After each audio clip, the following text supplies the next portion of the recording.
Last time I was in school, there were consequences for late assignments. Last time I was in school, there were consequences for no assignment, like you just don't turn nothing in, right? I don't know. Some of y'all in school now, so please correct me if I'm wrong. But the last time I was at university, there were real consequences like a hit to your GPA. Maybe you were doing a prerequisite that you needed to get into another program, and you might not get into that program if you don't turn in your assignments. Let me tell you, I don't know this for a fact, but God kind of whispered in my ear, he's sick and tired and sick of giving us assignments that we are not turning in. Listen, what happened? Your dog ate it? What happened? Your internet went out? What happened? You spilled coffee on it? What's the excuse this week, y'all? What's the excuse? God gave you the assignment. Obedience is immediately, not eventually. Obedience is immediately, not eventually. That's what makes it radical. Optimal health is not a privilege, it's a right. However, unfortunately, the overwhelming majority of health challenges today can be attributed to lifestyle. This includes our physical activity, the quality of our relationships, stress, purpose and fulfillment, and of course, our diet. But what if there was an alternative? What if we could prevent and combat these health challenges with lifestyle changes before pills and procedures? You are listening to the Plant Protocol podcast with yours truly, plant-based health and business coach, and now the forever voice in your head, Lisa A. Smith. It's time to come get this health.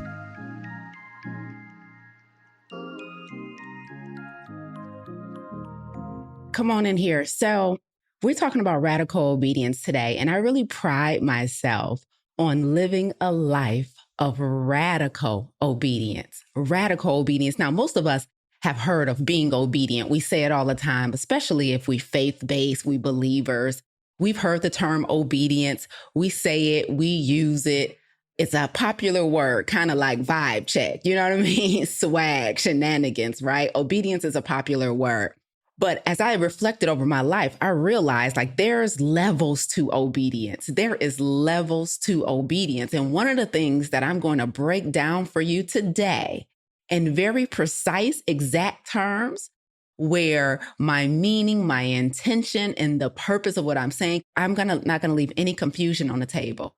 Today, we're talking about what it means to be radically obedient. So this is 10 steps above just obedience. We're talking radical obedience today. So I define radical obedience as a willingness, or let me say a word for word, complete surrender. Let me say it how I wrote it. Radical obedience is complete surrender to what you're being called to do despite the presence of fear and uncertainty. Radical obedience is complete surrender to what you're being called to do despite the presence of fear and uncertainty. And I'm about to break down to you my proprietary 4-step framework for what takes obedience from obedience to radical obedience. So I hope y'all are ready. Let me tell y'all about, can y'all celebrate with me for just 1 second?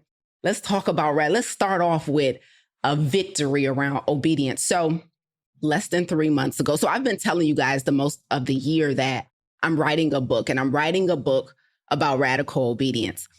And I completed the first draft several months ago, right? But it was a raggedy first draft because it was partially handwritten, so to speak, like typewriter or whatever, keyboard written, but it was partially recorded. So a couple years ago, I recorded a podcast called Obedience. And the purpose for me recording that podcast was to get those episodes transcribed so that each episode will be a chapter in my book. And so the first draft of my book was some of me sitting down and just writing from the dome. The rest of it was transcribed episodes of this podcast I did called Obedience. And so I had 296 pages, single spaced, 11-point font, over 200,000 words of the first draft of my book. But I knew it was a really raggedy draft because it had those transcribed episodes in there, which means it read like a podcast. So there was parts in there where I'm like, hey, welcome back to the podcast. And this is what's going on. Or I'm talking about current events. And I knew all of that needed to be edited out. But I didn't want to do it. I'm like 296 pages, over 200,000 words. I'm like, okay, I got this thing in a Google Doc. So how can I hire somebody else to edit this first draft? And I started looking around. Like I had one person flat out tell me, no, I'm not touching that. I don't do that. Right. Like I was searching and searching for an editor who could take my super raggedy first draft of my book and put it into something that was a little more organized and legible. And I knew in the back of my head that I probably needed to do it myself to make it flow the way I wanted to flow and then hand it off to a professional editor after I had the real first draft. And after resistance for months, because the thought of making time to sit down to edit this 296-page document was not a good feeling. And after resistance for months, I just made the declaration like, okay, Lisa, you're going to have to do this yourself. You're going to have to edit this first raggedy draft of your book yourself before you hand it over to professional editors. They have to know what you're trying to say. They have to know what order you want your ideas in. You got to have the stories in there that you want to tell. Like you got to do this yourself. And so less than 3 months ago, y'all, I finally resisted obedience and I sat down and I began the process of editing this first draft of my book. And I said, Lisa, you got to get this done before December 31st, 2024. And so based on the day it was when I made that decision, I typed in Google how many days are left in 2024. And at that time, it was 94 or 95 days left in the year. And I did the math based on how many pages I had to edit. And I had to edit 3 pages a day in order for me to finish the book by December 31st. Okay. And y'all, what's today? Today is December, is it 16th or 18th? Today is December 16th. Okay. I am so happy to report that I finished editing that book 2 days ago on December 14th, 2 weeks early, y'all. Radical obedience is undefeated. I sat down every single day, and edited that, but it was brutal some days. So this means I was getting up so much earlier because nothing changed in my day. Like nothing came off of my plate. Okay. We need to start the conversation here. Like I need y'all to understand what obedience means. Like my schedule didn't lighten up in order for me to be able to do this. I had to create space and time and energy to be able to edit this first draft of the book. My schedule did not lighten up. I still had all of my same responsibilities in addition to the ones that were coming. You know, I get booked for speaking gigs, whatever it is. And so travel, I had a lot of unexpected travel in these last couple of months. And so I had to do what I had to do. And so guess what? Y'all woke up every day. Some days it was 3:30 in the morning. Some days it was 4 o'clock in the morning because I had a full day. Some days if I had to catch a flight early or catch a flight early afternoon, I was like, I got to get these 3 pages edited. And I did it, y'all. I did it. Like I put my head down and I was like, I'm meeting this deadline. Now it was my own deadline. Nobody else is waiting on the book yet. I haven't found my next editor that I'm going to use. So nobody was waiting on me to finish. I was waiting on me to finish. And so I'm just so happy to report that I completed my first edit of my book about radical obedience 2 weeks ahead of time. So that is the catalyst for today's conversation. I want to talk to you guys about what it means to be radically obedient. Thank y'all. I love y'all so much. Thank you for supporting me. I had to create the space for my assignment. God was like, why you on Fiverr Pro searching for somebody to edit this raggedy draft? You need to do this first raggedy draft. So your ideas are coming through the way you want them to come through, right? And so I had to do what needed to be done. So with that being said, I'm going to start off today's conversation with a quote from the book I just got done editing. I have some phenomenal students in our coaching program. And one of my students, his name is Trevor, and he's in our plant-based coaching program, Farm to Table. And in yesterday's class, we meet every Sunday for Farm to Table. And in yesterday's class, Trevor reminded me of a quote that I told them a couple of weeks ago. And he was like, that I wrote that down. It resonated with me so much. And I want to say it to you guys because it really speaks to the conversation that we're having today. And this comes directly from my book that is coming. I can't say it's coming soon because it's still got a lot of other editing, publishing, cover design to go through, but it is coming. But the quote from the book says this: the truth is, the spirit of excellence does not have an off switch. When you've decided to do your best every time, the circumstances stop mattering. Excellence is not conditional. I'm going to read it one more time, okay? The truth is, the spirit of excellence does not have an off switch. When you've decided to do your best every time, the circumstances stop mattering. Excellence is not conditional. So for those of you who have goals, those of you who have aspirations, those of you who are really aspiring to do some great things, whether it's turn your personal health around or write a book yourself, I need you to know that excellence is not conditional. It doesn't matter that I got to travel today. It doesn't matter that I got a full day of speaking and teaching and coaching. It doesn't matter that I haven't had an off day. Now, I'm not promoting exhaustion or overwhelm or chronic stress or whatever, right? So don't come for me about we need sleep and we need rest days. I know that. My point is excellence is not conditional. It didn't matter. All I knew was I wanted to finish that book before December 31st. And I did not get to make excuses for myself as to why I didn't get it done, right? And I need you guys to understand a lot of us are making our goals conditional. We're willing to do everything we need to do to be healthy as long as all the conditions align. Like, yeah, I'm willing to work out, drink my water, eat more home cooked meals and stop eating out so much. As long as I don't have to travel, I'm not on vacation. It's not the holidays and they didn't bring no good smelling free food into the office. No. Those are conditions. You do what's required to do to get rid of the excess weight, to get rid of the diabetes, to get rid of the aches and pains, to get rid of the chronic fatigue. Excellence is not circumstantial, right? And so that's what I need you guys to understand. And so as we talk through my signature framework for obedience today and what makes obedience radical, this is where I'm coming from. I need y'all to understand that radical obedience is a whole nother level. It's a whole nother way of being obedient. So what makes obedience radical? Here's number one. There's 4 characteristics of radical obedience. The first one is radical obedience is complete, not partial.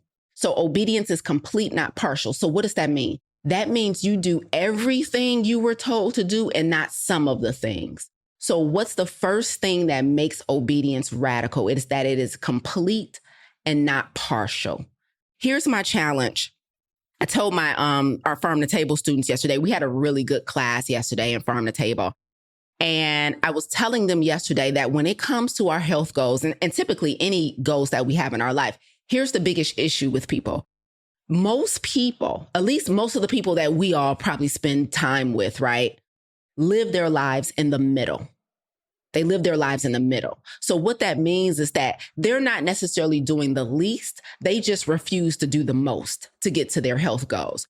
So most of us, like when it comes to our personal health, for example, let's say you're trying to lose weight or you're trying to gain weight or you're trying to put on muscle or you're trying to reverse a condition or whatever it is. You're trying to keep something in remission. Most people's issue is not that they don't do anything. We just don't do all the things. Let me tell you, you guys know we are coming up on our next 30-day vegan, salt, oil, and sugar-free challenge, right? And we do the challenge twice a year. And our last challenge, our spring 2024 challenge, I remember distinctly, we have general admission for our challenge, which is free, and we have VIP. And we had a young lady who was VIP. And I remember doing one of our VIP Q&As, she came on and she said, I'm not going to lie to y'all.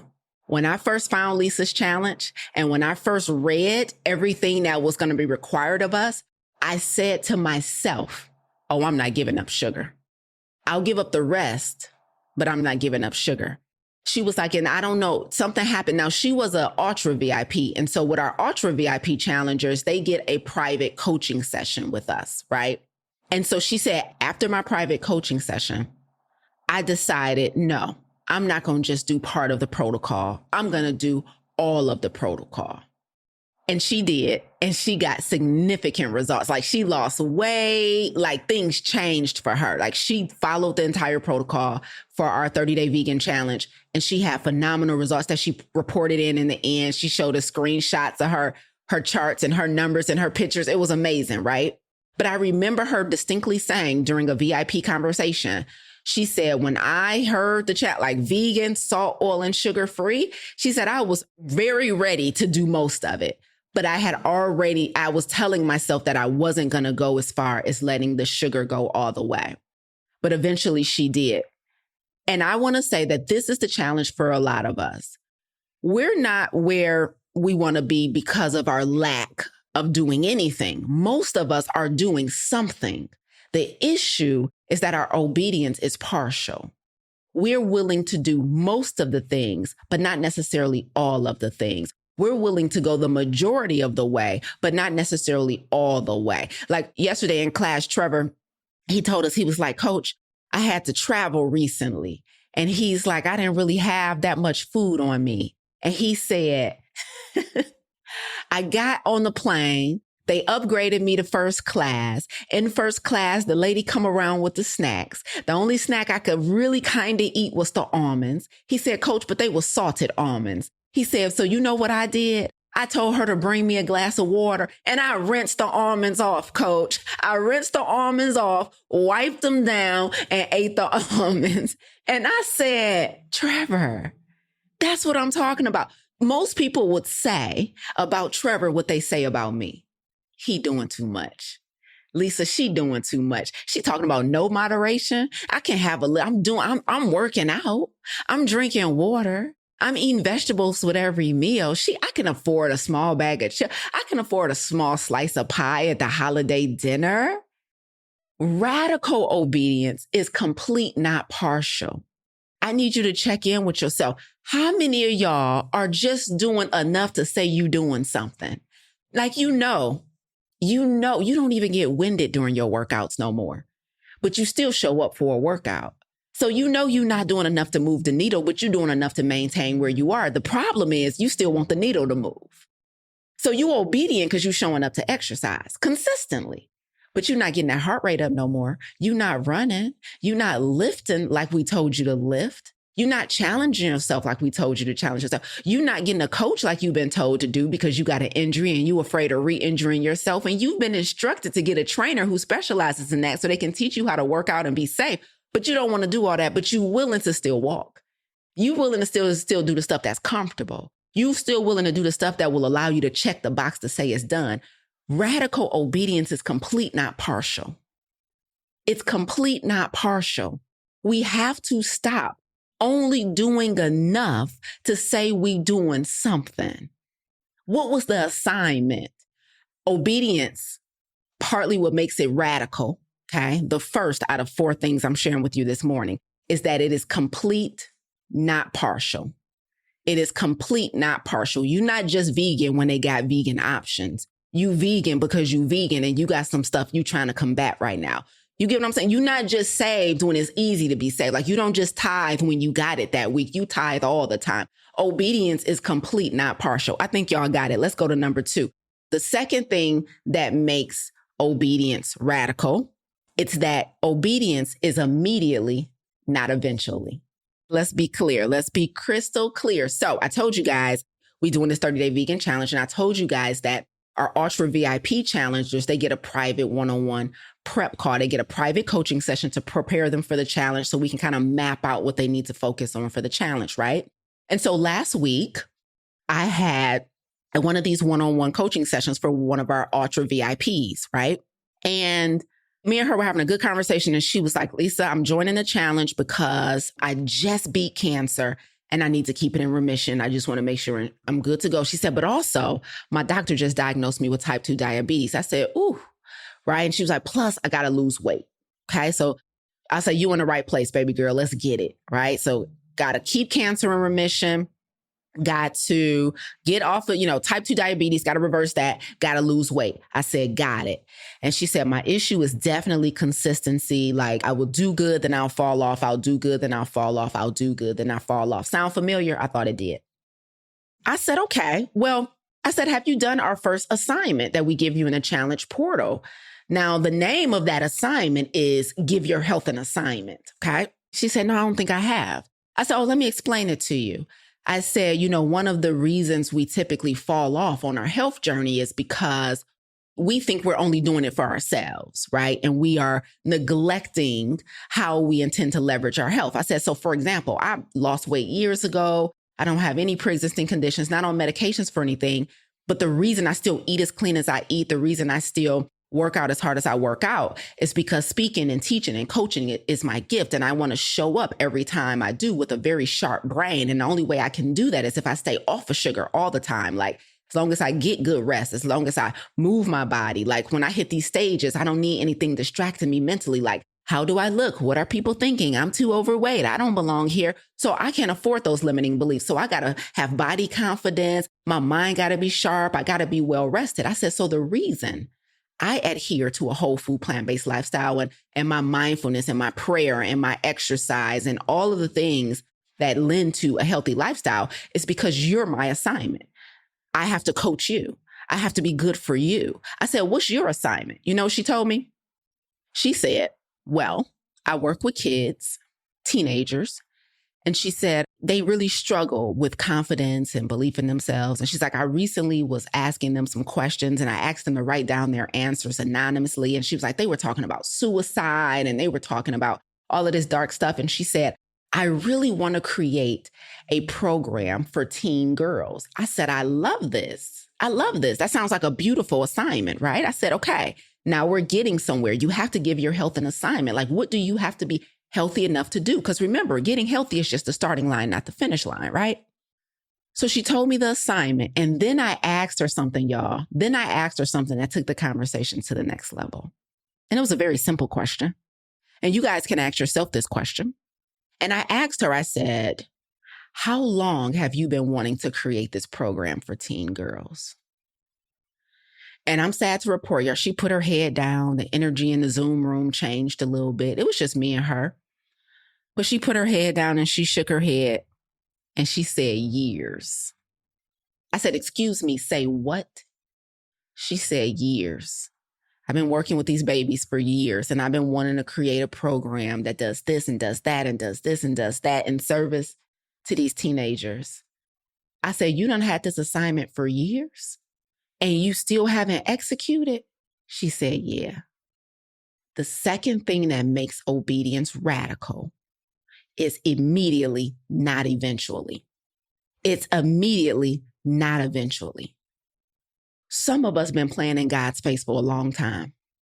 He told you what to do, and you still have not lifted a finger to do it. He told you what to do, and you still delaying the assignment. After all this time, it's so crazy to me. You know, I have a bachelor's degree, I have an MBA, and I'm a pre-med dropout. And so it's been some years since I've been in school. Like the last schooling I was in was when I dropped out of pre-med, right? So it's been some years, ain't been that many years, but it's been some years. I started pre-med 2018, maybe dropped out 2 years later, whatever. But I don't know if anything's changed. Some of y'all might still be in school. You can tell me if something has changed. But the last time I was in school, there were consequences. Like when you get the syllabus, it usually tells you what's due on what date, right? Last time I was in school, there were consequences for late assignments. Last time I was in school, there were consequences for no assignment. Like you just don't turn nothing in, right?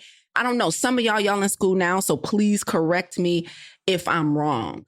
But the last time I was at university, there were real consequences like a hit to your GPA, a hit to your transcript. Maybe you were doing a prerequisite that you needed to get into another program, and you might not get into that program if you don't turn in your assignments. Let me tell you, I don't know this for a fact, but God kind of whispered in my ear, he's sick and tired and sick of giving us assignments that we are not turning in. How dare you be sitting on an assignment for years and you playing around? And here's what gets me. Some of us, we sit on assignments so long that we start saying stuff like, I don't know what my purpose is. I don't know what I'm called to do. I don't know what my gift is. We had an assignment so long ago that we refused to turn in that all of a sudden we get back to ground zero and start saying, I never had an assignment. Why you lying? Why? Because you don't want to know how I know y'all lying? Because when I get in private conversations with y'all be like, I don't know what my purpose is, Lisa. Help me find my purpose, Lise. Help me find my purpose, coach. And as soon as we get in the conversation, I'll be like, well, what? You mean to tell me there ain't nothing you ever had thought about, nothing you had? Well, I had a lady tell me the other day, well, what I really want to do is create community gardens for communities that are food insecure. I said, what? How long you been wanting to do that? It's been years. I said, you mean to tell me you've been wanting to feed the community for years and you ain't dead? Yeah. All it takes is about 20 seconds of probing and y'all spilling the assignment out. Listen, what happened? Your dog ate it? What happened? Your internet went out? What happened? You spilled coffee on it? What's the excuse this week, y'all? What's the excuse? God gave you the assignment. Obedience is immediately, not eventually. Obedience is immediately, not eventually. That's what makes it radical. It's complete, not partial, and it's immediately, not eventually. I'm just trying to see what's the excuse this week. Did you oversleep? Is that why you missed the assignment? What's the excuse now? I'm just saying, did Chat GPT go down? What's the excuse? God, he hands us assignments, guys. When we're born, God hands us an assignment. And how many assignments are currently overdue? How many? I ain't been out of school that long. I think it still works that way. I still think you get the syllabus, you get the assignment, and you're meant to turn it in by a certain time. Not when you finally get over your insecurities, not when you finally get over your imposter syndrome, not when you finally decide, okay, the baby's is old enough, I can finally make time for me and what God told me to do. Obedience is immediately, not eventually. Y'all playing. Uja, listen, the dog ate my homework. Y'all be on one. The amount of excuses I've heard over the years as to why we're disobedient is insane. Well, I don't have enough. You know what I had a student tell me? I don't see how. I don't see how to do it. I said, stop lying to me. The how is the least of our problems. The only thing you need is the what, and God provides the provision. God provides the how. All you got to do is tell one person. And I promise you, like when the student is ready, the teacher will appear. There's no reason you've been sitting on this 20 years because you don't know how to do it. Quit playing with me. Anyway, y'all got number 2. Let's get on to number 3. Hey, what's up, podcast listener? It is your favorite plant-based coach and, of course, the forever voice in your head, Coach Lisa, popping in to tell you all about your next opportunity to come get this health with us. Now, we're preparing to wrap up our first 30-day vegan challenge of the year, and we want to make sure that we don't stop the momentum. So if you did the challenge and you want to keep the party going, or maybe you missed some of the challenge, but you know you need to be exploring a plant-based lifestyle to take your health from a liability to an asset, I want to invite you to our next cohort. Our next cohort of Farm to Table plant-based coaching program, where we help individuals just like yourself adopt a whole food plant-based diet for optimal mental, physical, and emotional health, is kicking off on Wednesday, February 12th, and going through Wednesday, April 30th. We'll meet for 12 consecutive weeks in a row. You'll be in a virtual classroom with myself and my team as we teach you all the fundamentals, the lifestyle science, the nutritional science, but most importantly, we'll be working on your beliefs, because I truly believe that behavior follows belief. And when we change your beliefs, we can then change your behavior. And so if you know you need to be supported in your health with a team of experienced coaches and a great curated community, then I want to invite you into our next cohort of Farm to Table plant-based coaching program, kicking off Wednesday, February 12th. That date is approaching soon. If you know 2025 is your year for optimizing your health so that you can show up on assignment as the best version of yourself, click the link in the show notes. And I look forward to talking to you soon. So number 1, what makes obedience radical? Number 1 is complete, not partial. Do all of what you've been told to do, not only the parts that make you comfortable. Number 2, what makes obedience radical? It's immediately, not eventually. Quit playing. Stop sitting on these things for months and years. You will be surprised how your life changed when you move quickly. One of our core values at my company is success, love, speed. The whole team knows. Please, why you ain't responded to that email yet? Why we haven't set that up yet? Why we don't have a reservation for that yet? Success loves speed. Obedience is immediately, not eventually. Here's number 3.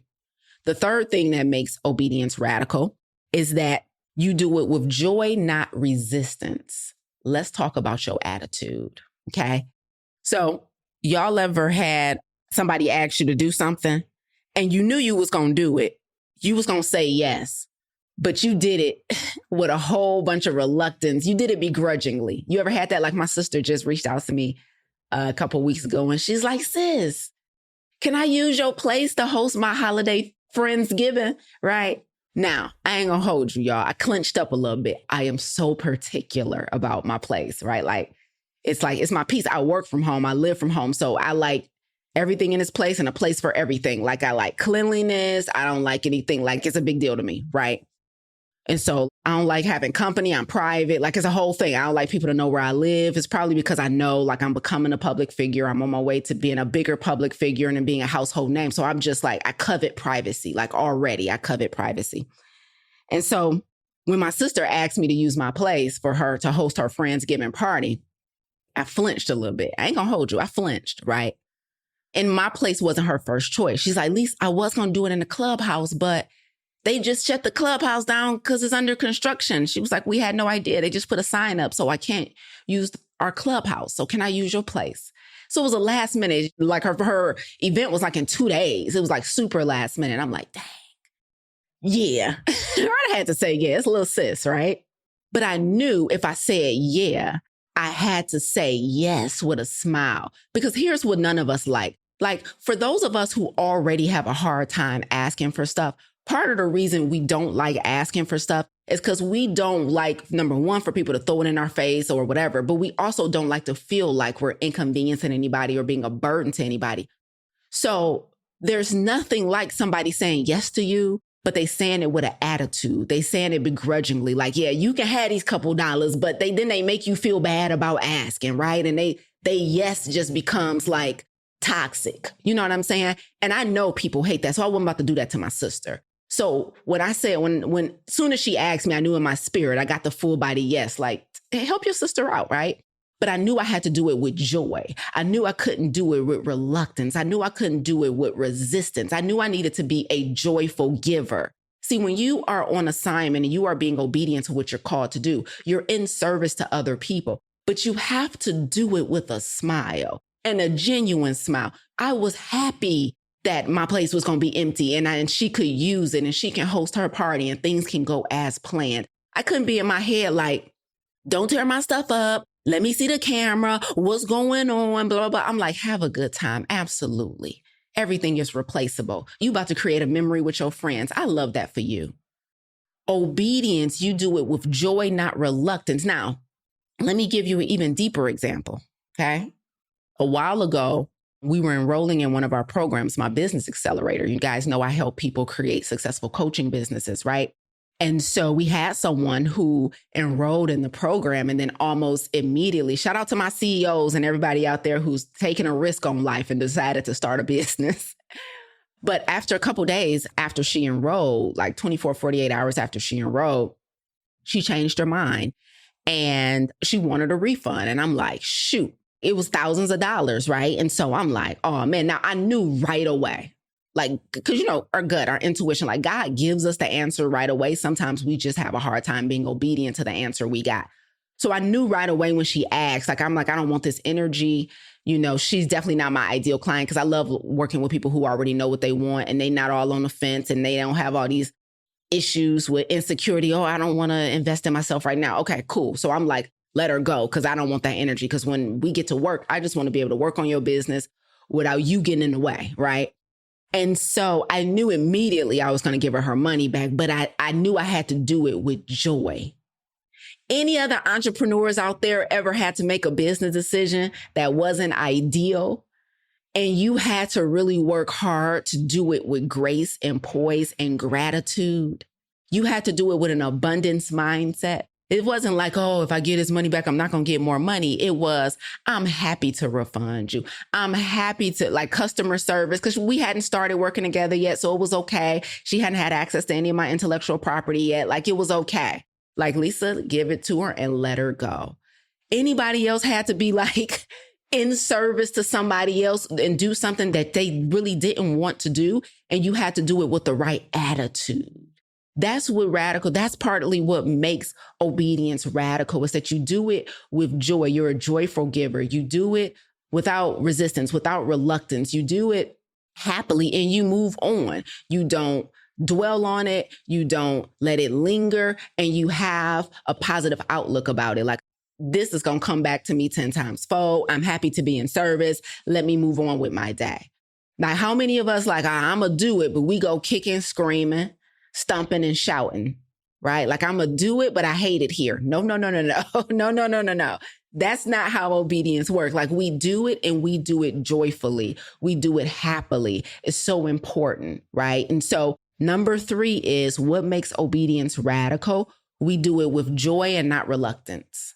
We do it with joy and not resistance. It's the attitude in which we show up to the assignment. I don't come in here on y'all dragging, kicking and screaming, telling y'all all the things I would rather do other than be here with y'all on Monday mornings. Like, I don't come in here like, oh, let me turn this live on again. They expected me. I don't feel like it. And even when I don't feel like it, y'all, I never come on and tell y'all that.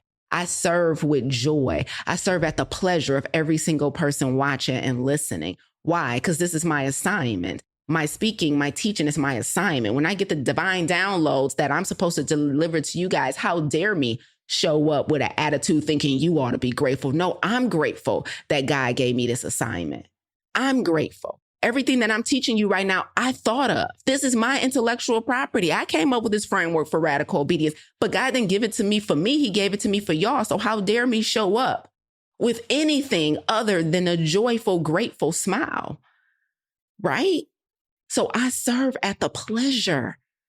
You feel me? And so we got to get better at that. Some of us, I gave her a little money back and then go talk mess about. I didn't drag her name through the mud. I didn't come on and do a live about people who don't know what they want. Like, we be so shady with our obedience. Like, let me get this straight. You did what you were supposed to do, but you done dragged my girl name through the mud. You done made some cryptic post about it. You on your friends, you're on the phone cackling with your friends about people. No, I didn't do anything. Matter of fact, I prayed for her. And that was it. And that was the end of it. Right? So we do it cheerfully. You should be grateful to show up on assignment. Right? Like, if God told you, if you know you're supposed to be tithing, give happily and shut up about it. Like, just give. Like, stop. Y'all obedience be so sloppy and messy sometimes. Right? I remember a couple master classes ago, you guys know I do a prep master class every month for our 30-day vegan challengers, right? And I was waxing deep on this particular master class. I don't know what I was saying, but it was probably good because most of what I say is good. And, some people had their cameras on. And this one lady, she had her camera on and she was listening. Like, she was obedient because she was in the room, right? She done signed up for the challenge and she in the perp master class. But baby, she was on camera looking mean, like mean mugging. And I said, I don't remember her name, but let's just call her D. I was like, D, I've never said this to anybody during a live master class, but can you turn your camera off? I'm like, is you looking at me like I'm enemy number one, public enemy number one. She couldn't do nothing but laugh. Because I think I was talking about how we about to give up this sugar, how we about to stop eating that mess, how we going to have to start grocery shopping more. I'm like, if you want your condition in remission, if you want to lose the weight, if you sick of this is what's required. I'm sick of y'all thinking about y'all can do the least and y'all can still get the same result. So I was waxing deep, probably going off on everybody, snatching a few edges. Y'all know how I do. And she was mean mugging. She had her shoulders up. Her face was scrunched up. She was in the camera looking mean. I said, ooh, your obedience is sloppy today. You here because you know you're supposed to be here, but you got an attitude about it. I said, can you cut your camera off? We couldn't do nothing but crack up, right? Like, y'all got to start showing up with a smile. Like, I'm going to be obedient and I'm going to do it with pleasure. Okay. So that's number 3. Let's get into the final characteristic that makes obedience radical. That final thing that makes obedience radical. This is a big one. This is a major one. Like, this one is the one that most of us probably need to work on the most, okay? Malika, stop laughing at me. She said your obedience is sloppy. I'm talking about messy. Okay, so number 4, the fourth and final thing that makes obedience radical is that it's done with innocence and not expectation. It's done with innocence and not expectation. Let's say it a different way. It's done with your eyes wide shut instead of your eyes wide open. What does that mean? That means when we show up on assignment, we stop scoreboard watching. We stop looking for something in return. We stop waiting, like foot tapping or looking at our watch. Like, okay, all right, God, I did what you told me to do. You said I'm supposed to tithe and then I'm going to get an overflow. When is it coming, baby? I've been tithing, right? You said if I work out and I eat these plants every damn day, I'm going to lose this weight. I'm looking at the scale, Jesus. Right? Like you had told me. So we have to start doing things with innocence, meaning innocence means, oh, I didn't know. I had no idea. Like I didn't have any expectations. I did it so innocently. I didn't know and I wasn't smart enough to have expectations, right? Some of us, we do what we know we're supposed to do because we know we're supposed to do it. We got that part down, but we're also side-eyeing that ROI. We're side-eyeing that return on our investment. Like, okay, now, okay, I've been obedient. When is it my time, Lord? When they gonna put me in the spotlight? When I'm gonna get the fame and fortune? When, right? And so this is what happens with a lot of people when it comes to health. You know, we start doing the thing like, okay, I'm gonna do Lisa's, y'all be so disrespectful. I'm gonna do Lisa's little challenge. Don't call my challenge little ever again, by the way. Okay. But I'm gonna do Lisa's challenge. Okay. But if I ain't got my result in 30 days, come February 1st, baby, I'm in the first drive-through I see. Come February 1st, if I ain't lost all the weight and if I ain't off all the medication, if I don't feel 1,000% better, if she can't do it in 30 days, then I'm going right back past the alcohol, past the chicken, past happy hour, the roll up, right? Whatever y'all smoking, whatever y'all drinking. I'm like, who told you you was about to reverse a whole autoimmune condition and 2 types of cancer in 30 days? Y'all be looking for that ROI. Like I'm willing to do the thing, but I'm only willing to do it in the time frame that I expect a certain result. And if I don't get the result I'm expecting, then what I'm going to do is I'm going to stop doing the thing and I'm going to have the audacity to go tell people that the thing don't work. Nope, I tried running a business. That don't work. You should just keep a day job. It's too hard out here. Don't nobody want to spend money. Ain't nobody got it. Everybody broke. Don't nobody want to get healthy. Don't do it. Because I tried it for 6 months. It ain't worked for me. So you shouldn't try it either. Your expectations are messy, right? So obedience, what makes obedience radical? You do it with innocence and not expectation. Innocence means I had no idea all of this required. Like, when I first started my business, so I started as an entrepreneur in 2015, and there's so much I didn't know. The only thing I knew is that I wanted to be a personal trainer. I wanted to start my own personal training company. I wanted to help people like lose weight like I had lost weight. I wanted to help people get confident in their body like I had got confident in my body. I wanted people to be free from the things that was like taking up mental real estate. Like I tell people all the time, I lost weight because I got sick of thinking about losing weight. So I had no idea like how much money I could really make. I had no idea that, you know, if I did this thing at a certain level of excellence, that I would be in demand and I could become a public figure and that I would hit stages and people would know my name and that I would, 9 years later get on Zoom calls and people would fan out. Oh my God, I can't believe I'm talking to you. I watch you all the time. I listen to your podcast. I didn't do it for celebrity. I didn't do it for money. I didn't do it for I did it to serve. I had no expectations. I did it with innocence. I had no expectation. I'm just like, hey, I see a problem that needs to be solved. I'm going to go out here and solve it. Obedience becomes radical when we do it with innocence and not expectation. So we have to be very careful with scoreboard watching. We have to be very careful. Like you just supposed to be on the court and in the game. The reason you keep missing shots is because you keep looking up at the scoreboard. What's the score now? Are we almost there? What's the score now? Like, when's my time coming? When's my bag coming? When's my man coming? When's my girl coming? Like, relax.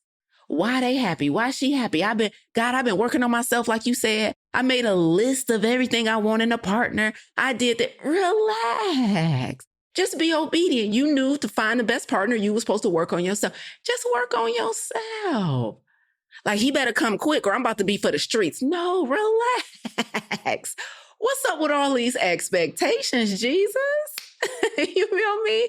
And so, y'all, we have to be very careful with watching the scoreboard so much because we're like, obedience is supposed to lead to my great windfall. Obedience is supposed to lead to my life looking a certain way, right? And when it doesn't, when our health doesn't look a certain way, when our love life doesn't look a certain way, when our business doesn't look a certain way, when all of that doesn't look a certain way, we decide to either revert back to disobedience or we revert back to number one. We go back to partial and not complete, right? I do some of the stuff, but I'm not going to continue to do all the things because I'm not getting what I expect in the time that I expected it. And that is a very dangerous way to play this obedience game. I tell you guys that I live a life of radical obedience. I just completed editing the first copy of the book that I'm writing about radical obedience. But most people, every interview I do on somebody's podcast, on somebody's stage, they ask me, you talk about this radical obedience. What is it? And so I decided to break it down in finite detail. And so what I came up with is what I share with you guys today. And I just want to review to make sure you know that there's a difference between just being obedient and being radically obedient. So radically obedient is defined as doing what you're called to do despite the presence of fear and uncertainty. And if we were to break that down into 4 characteristics, number 1 is complete, not partial. Number 2 is immediately, not eventually. Number 3 is with joy, not reluctance. And number 4 is with innocence and not expectation. That's what radical obedience is, right? And I need you guys to understand that obedience, one of the chapters in my book, and I love this chapter. It was also the title of the podcast episode that I recorded about this many years ago. You won't be able to find the episode now. I took it offline. But it's called Obedience is Payment for What You're Praying For. And I think that sums up this episode quite well. Obedience is payment for what you're praying for. Everything you're praying for, whether it be in finances, whether it be in fitness, whether it be in your faith, in your relationships, in healing personally from stuff, right? Obedience is payment for what you're praying for. Start doing the things completely and immediately and with joy that you know you're supposed to be doing. I can't say any obedience is payment for what we're praying for. And it gives you great favor when you are obedient. And when you are radically obedient, it changes the game. Because again, I started telling you guys, the issue is that most people live in the middle. It's not that we're not doing nothing. So we're not doing the least. We just refuse to do the most. And it's your refusal to do the most that's keeping you in an undesirable circumstance. And so I really hope, I pray that this was useful for you guys today. And next Monday, I am going to be talking about decision making. And I'm going to tell you guys one of the biggest challenges with your decision making, if you have found that you have been consistently in circumstances and situations that look the same or never really turn out how you want them to turn out. I was at the park yesterday. I was walking at the park yesterday. I love nature. So I was walking at the park yesterday and I was listening to a sermon. And the pastor said something that was so good. And I was like, oh man. And so he gave me a divine download and I started thinking about turmeric. So anyway, next week, here's the only little tidbit I'm going to give y'all, which is not going to be helpful at all, right? Shout out to cliffhangers. But next Monday, I'm going to be telling you what turmeric and your decision-making ability has in common. Eek! Okay, I think that's going to be the title, actually. What does turmeric and your not so great decision-making have in common? I'm going to tell you next week. Bye, y'all. You tuned in today because, like me, you refuse to let your good become the enemy of your great. You're not settling for good health when optimal is well within reach. If you're ready to go from good to great, visit lisaangelsmith.com to learn more about our plant-based health coaching program, Farm to Table, and our plant-based business accelerator and coaching certification. But before you go, if you enjoyed what you heard today, please consider rating and reviewing this podcast. Until next time, remember, radical obedience is still undefeated. Stay obedient.